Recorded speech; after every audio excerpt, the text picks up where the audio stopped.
अस्सलाम वालेकुम रहमतुल्लाहि व बरकातुहू। क्या हाल चाल है आप सबके? ठीक ठाक हैं। आज जुमा है, 3 जनवरी 2023। देखती आंखों सुनते कानों आपको मेरी तरफ से दाबर्ज है।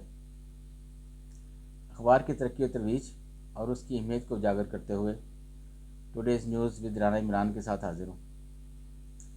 आज हम अखबार नहीं पढ़ेंगे, बल्कि आज मेरे पास एक बड़ा अच्छा कॉलम है उमैर हसन साहब का तहरीर करदा। इसका उन्वान है जिल्द का मर्ज चंबल, ये क्या है? तो ये मैं आपको पढ़ के सुनाता हूँ। उम्मीद है आप बहुत ज़्यादा इससे मुस्तफ़ीद होंगे। ये कहते हैं जी, आपने शायद जिल्द की बीमारी चुंबल के बारे में सुना हो, लेकिन आपको शायद ये मालूम ना हो कि जिल्द की ये हालत क्या है। क्या ये वाकई ख़राब खुश्क जिल्द है? क्या ये ऑटोइम्यून बीमारी हो सकती है? इसकी अलामत क्या हैं? क्या जीनियात में इसका किरदार अदा करते हैं? माहौलियाती वामल इस हवाले से कितने असरअंदाज होते हैं? क्या ये बीमारी बहुत ज़्यादा सूरज का सामना करने से होती है? सबसे अहम बात यह है कि आप कैसे फ़र्क कर सकते हैं कि ये चंबल है या फिर एक्जिमा। आगे वो लिखते हैं जी, चंबल एक दायमी सोजश, देरपा और गैर मुतदी जल्दी बीमारी है। ये मदाफ़ती निज़ाम की ख़राबी और जिस्म की सोजश पर मुश्तमिल होती है, जिसमें जिल्द पर ख़ारिश होती है और वह हिस्सा सुर्ख हो जाता है। चंबल बुनियादी तौर पर हाथों, घुटनों, कोहनियों, टांगों, कमर और सर पर होती है। इसमें जिल्द के खलियात आम खलियात से ज़्यादा तेज़ी से बढ़ते हैं। जिल्द की ये बीमारी पूरे जिस्म में फैल सकती है।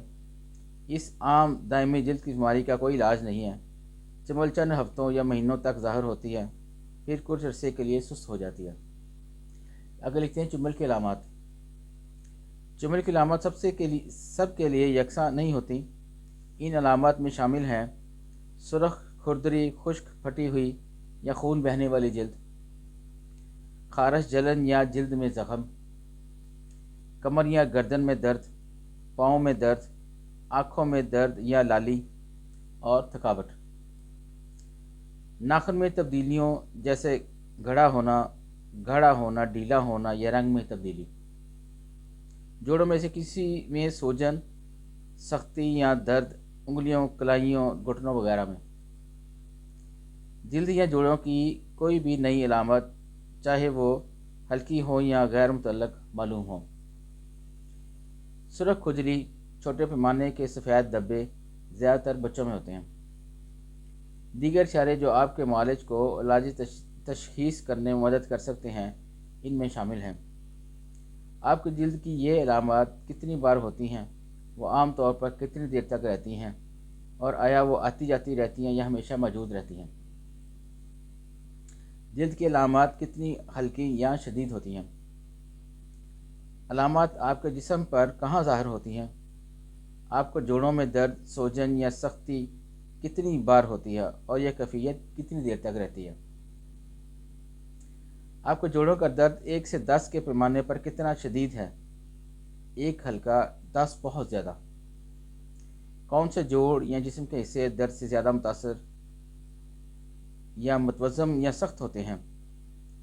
आपकी तवानाई की सतह आपके आखिरी बार मालिज को दिखाने के बाद से बेहतर है या ख़राब। आपके लिए रोज़ाना के काम करना कितना आसान या मुश्किल है, जैसे कपड़े पहनना, गाड़ी चलाना, खाना पकाना वगैरह। कोई चीज़ इन अलामत को ख़राब बना सकती है। आप मजमूई तौर पर कैसा महसूस करते हैं। आगे लिखते हैं चुंबल का इलाज। सिर्फ मालिज ही चुंबल की तशख़ीस करके और ऐसा इलाज तजवीज़ कर सकता है जो अलामत को संभालने और बढ़ने को कम करने में मदद करेगा। इलाज की किस्म इस बात पर मुनहसर हो सकती है कि मरीज़ को किस किस्म का चंबल है। नीज़ व महरक़ात जो चंबल को बढ़ाते हैं, इसमें इंजेक्शन और अद्वियात वगैरह शामिल हो सकती हैं। इसके अलावा लाइट थेरापी भी एक ऑप्शन है और तर्ज ज़िंदगी में तब्दीलियाँ भी मददगार साबित हो सकती हैं। मॉइस्चराइज़ करें, ये आगे लिखते हैं जी। चंबल के मर्ज़ में आपको रोज़ाना नमी की ज़रूरत होती है, ख़ास तौर पर नहाने یا ہاتھ دھونے کے بعد خارش کو کم کرنے کے لیے جلد کی نمی کو برقرار رکھنا ضروری ہے، جسے بہت سے لوگوں نے چنبل کی سب سے بڑھنے والی علامات قرار دیا ہے۔ موئسچرائزنگ سرخی کو بھی کم کرے گی اور جلد کو ٹھیک ہونے میں مدد کرے گی۔ اگر اتنی تناؤ کو ختم کریں آپ، چنبل ایک دباؤ والی حالت ہے۔ مایوسی اس وقت بھی ہوتی ہے جب آپ علاج کر رہے ہوتے ہیں۔ ظاہر ہونے والی علامات میں شرمندگی اور سکن کیئر کے معمولات میں فٹ ہونے کا تناؤ، چنبل کے علاج اور صحت کی دیکھ بھال سب کچھ زندگی کے تقاضوں سے وابستہ ہے۔ چنبل کے ساتھ فعال زندگی۔ عام طور پر چنبل گرمی میں بہتر ہو جاتا ہے اور سردی میں بڑھ جاتا ہے۔ Journal of the American academy of dermatology کے ایک مطالعے سے پتہ چلا ہے کہ چنبل کے 40.5% مریضوں کو سردیوں کے دوران اعتدال سے لے کر شدید صورتحال کا سامنا کرنا پڑتا ہے۔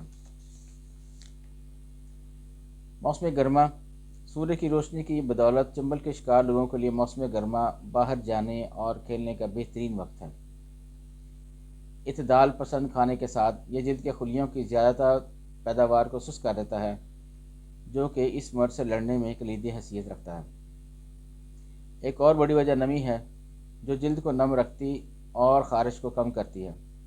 نہانے اور تیراکی کے بعد موئسچرائزر لگانے سے اس نمی کو بند کرنے میں مدد مل سکتی ہے۔ تاہم سن برن ایک مختلف کہانی ہے جو چنبل کا مرض بڑھاتا ہے اور کیوبنر کا سبب بن سکتا ہے، جہاں زخمی جگہ پر نئے دانے نمودار ہوتے ہیں۔ موسم سرما۔ ٹھنڈا موسم چنبل کے مریضوں کے لیے اہم مسائل کا باعث بنتا ہے۔ ٹھنڈی خشک ہوا اور سورج کی روشنی کی کمی اس مرض میں اضافے کا باعث بنتی ہے۔